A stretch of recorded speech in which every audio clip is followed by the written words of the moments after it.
గతేడాది October 7న ఇజ్రాయెల్లోకి చొచ్చుకొచ్చిన Hamas బీభత్సం సృష్టించింది.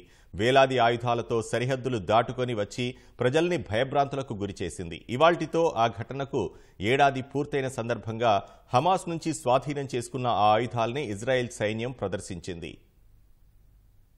హమాస్ నుంచి స్వాధీనం చేసుకున్న వేలాది ఆయుధాల్ని టెల్ అవీవ్ నగరానికి దక్షిణాన ఉన్న ఆర్మీ బేస్ లో ఇజ్రాయెల్ సైన్యం ప్రదర్శించింది. అక్టోబర్ 7 నాటి ఘటనకు నేటితో ఏడాది పూర్తయిన సందర్భంగా వాటిని బయటి ప్రపంచానికి చూపెట్టింది.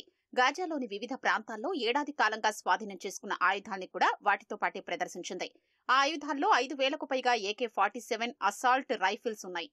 వేలాది డ్రోన్లు, పేలుడు పదార్థాలు, మెషిన్ గన్లు, స్నైపర్ రైఫిల్స్, యాంటీ ట్యాంక్ మిసైళ్లు, స్క్యూబా సామాగ్రి, రాకెట్ ప్రోపెల్లర్ గ్రెనేడ్లు ఉన్నాయి. గాజాలో తయారైన వాటితో పాటు ఇరాన్, రష్యా, ఉత్తర కొరియాల నుంచి హమాస్ తెప్పించుకుని వాడిన ఆయుధాల్ని ఇజ్రాయెల్ సైన్యం ప్రదర్శించింది.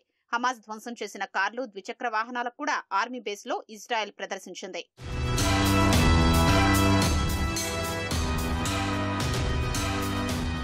గాజాలో ఇజ్రాయెల్ జరిపిన భీకర దాడుల్లో వేలాది ఆయుధాలు ధ్వంసం కావడంతో ప్రదర్శనకు తేలేకపోయినట్లు అధికారులు తెలిపారు. గతేడాది అక్టోబర్ 7న ఇజ్రాయెల్ సరిహద్దులు దాటేందుకు హోమ్ మేడ్ పేలుడు పదార్థాల్ని హమాస్ వాడిందని చెప్పారు. వాటిని కూడా ఆయుధాలతో ప్రదర్శించారు.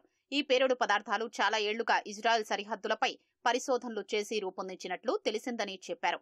హమాస్ తమ పూర్తి సామర్థ్యాన్ని వాడి గతేడాది ఇజ్రాయెల్లోకి ప్రవేశించిందని, వారు వాడిన ఆయుధాలపై పరిశోధనలు చేస్తున్నట్లు అధికారులు తెలిపారు. అంతేకాకుండా అవి ఎక్కడి నుంచి వచ్చాయో తెలుసుకునేందుకు యత్నిస్తున్నట్లు పేర్కొన్నారు.